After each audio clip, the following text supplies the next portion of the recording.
it's just great. It's a pretty little I think I video, got though. a picture. We're still bitter that we didn't see Shakespeare. Yeah. Is This that was- the set for Spinal Tap? You A little bigger than that. So Obviously, bigger. that's That one's really Stonehenge, and they have it roped off so you can't go in there and touch This anything is the anymore. closest you can get. And people all around Yeah. it, everywhere. You hear cameras clicking, children screaming, very touristy. So it kind of like the thing you're supposed to get from this is that it's this lonely little thing on top of a hill, and it's windy, and it's supposed to be kind of ominous, but you don't get And that those at all. are people that were seen. Oh Yeah. No, all that's over the there. scale, That's okay. like half. Yeah, that's how big the rocks are. It's beautiful. It's just, there are a lot It was of really people there. touristy. It was funny. We were joking about this girl in these bright zebra pants and like neon shirt was taking seductive pictures of herself with Stonehenge behind her, Stonehenge in the background, and we were like, "What? Like, what is going on?" This And we're was like, "Okay." this was on our way to London, and I didn't even know we were going to Stonehenge like right away. And just all of a sudden, like I'm napping, and then the bus stops. Okay, Stonehenge. I'm like, what? Really? That's here? And it's just this hill off the side of the highway. We did a lot of bus riding, but that's good because you get really exhausted on the trip because we're constantly moving. I mean, we never stayed in a city more than 3 nights, but we were always packing up and moving and sleeping on the bus. And while at Stonehenge, you get a little audio guide, and it tells you some of the myths about how it was created.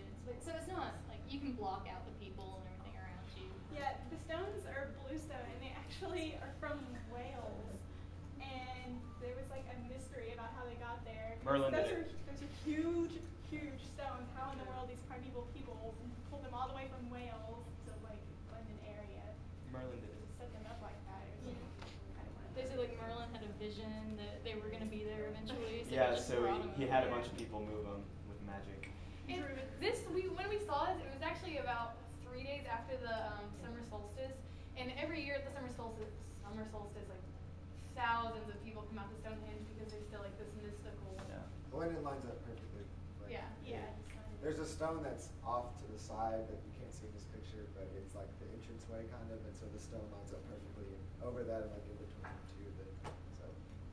But did they let them get up in there anymore? I mean, No. They don't. They They had just- to like Yeah, they do. chipping They do. away. They do. My brother went there this last summer too, and if you stay after it closes to like sunset time, and not many people do, which is why I think they let you do it. They have to for, like, schedule a tour. You have to schedule it, and then if you stay, it's Okay. afterwards, after everybody leaves, and they will let you walk up in there and touch it Mhm. and stuff. But it's special. Sort of a new Nobody age really knows. hippie place for summer solstice, right? And that sort of Yeah, they the- shared a bunch of books where they like graffitied it, like Yeah. floor and everything, and a lot of people kind of defaced it before. Okay, so Jane Austen's house. First of all, before we even got there, anyone who knows me, especially on this trip, they knew I was kind of obsessed with Jane Austen, just a little. And so the day I woke up, I was like, yes, we're going to Jane Austen's house. I wish we could pass by everything else and just get there and spend the whole day. My roommate, Ashley Bird, was kind of sick of the trip. She wanted to get home. So she actually threatened to throw her shoe at me when I got really excited when we pulled up. But so we get there, and obviously this is Jane Austen's house in Chong. And this door right here isn't actually the front door. They built it on to build the gift shop. But it's really interesting because they have little sayings and historical information around the gift shop for you to look at. But you first walk in and you get this huge cabinet that has like a lock of her hair and a necklace that, well, 2 necklaces, her father brought back for her sister Cassandra and her. And apparently that necklace was like the joy of Jane Austen's life. Like, it was, she loved it. But then you walk into another room, which is the dining room. And this is kind of where I flipped out a little bit more. You see this small little writing table, like kind of like this, but wooden and smaller. And that's the actual table that she wrote Sense and Sensibility, Emma, and Pride and Prejudice on. So I was like jumping up and down. And you go upstairs after that. Like, I'm just taking the tour like how I did it. And then there's this long hallway. And it has little scenes from the first edition, I guess, of the book that she wrote for like Pride and Prejudice. And I think it might have had sensibility, but it had little illustrations that were first done to depict the book, and it had little tales about I don't know, letters she would write to her sister, or her sister would write to her. And you get to the end of the hallway, and there's this huge letter that Cassandra is writing to her niece? I don't know. But it's the most beautiful letter about like Jane Austen's death, like how she died. She was sick. One of the girls on the trip who had never read any of Jane Austen read this letter and like walked out bawling. I mean, like bawling. It was very moving. It was so beautiful. Like just Cassandra talking about just how brave Jane was and how wonderful she was until the end. And then you walk through more rooms. It's pictures and just a setup of how the room would look if Jane had lived there. And there's another room on the opposite end where it has a little prayer. It was like a morning prayer that Jane would say every morning, and she'd written it to help her sister too.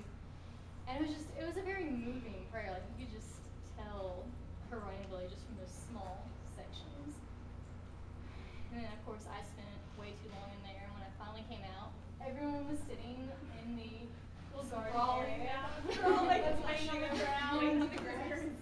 And so I read a small passage from Persuasion because I bought my complete works of Jane Austen with me on the trip because, I don't know, I'm insane, but We were on this was our last stop before we got to London, and London was our last stop on the trip, so it was a tiresome time. A funny thing, on the way to London, we saw a couple of like signs. I just had this thing with signs in England because every day I saw something unique about just a sign. Like there's signs just sitting in front of a little area of renovation. It's just really long and drawn out. Like, sorry, we're renovating this area of the museum. We apologize for any inconvenience this may cause. Whereas over here you would just see this little sign scratched in paper, renovating, and just little things like that. And one sign that I saw, or two signs that I saw on the way to London. One was just a picture of a tank on it, and then there was this little road going across the freeway, so I'm assuming that meant tank crossing. So that was just kind of random seeing on the way to London. And then another one that I thought was kind of funny, it said Q's likely. It had the letter Q, apostrophe S, and then underneath it, likely. So I guess they meant that traffic tends to pile up there, but I just had this image of Q's falling from the sky. In Ireland, they had signs for elderly people crossings. Like these pictures of literally this.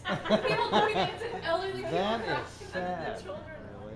Yeah, Oh, all these signs and stuff are in the scrapbooks. If you've seen those, there's a whole page of old signs and stuff. There's this two children one. I don't know if I can tell the story. Elders It just looks crossing. like the child has something. Like the child is like mentally challenged or something, but like you can't really. It's like a girl in a tutu, but it's just like the way. That was weird. Anyway, this is Cambridge. We went to London and then we took a day trip to Cambridge, but I thought it would be easier to put Cambridge first so we could talk about it easier.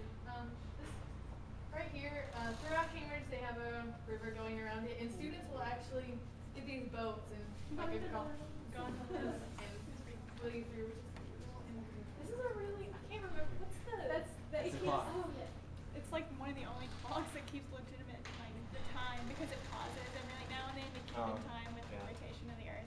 What's unique about it is that it was created by some artist, and he put a cricket on the top to act as the arm. See, this is basically a clock that's been turned inside out, so that you see the inner workings of it, the arm, the gears, and all that other stuff. Except he does some artsy things with it to make it look appealing or crazy. I'm not sure which. yeah, we went there on the graduation day Yeah. for all of the students, and they were like all decked out in their robes and going to the ceremony. So it was really interesting to see that.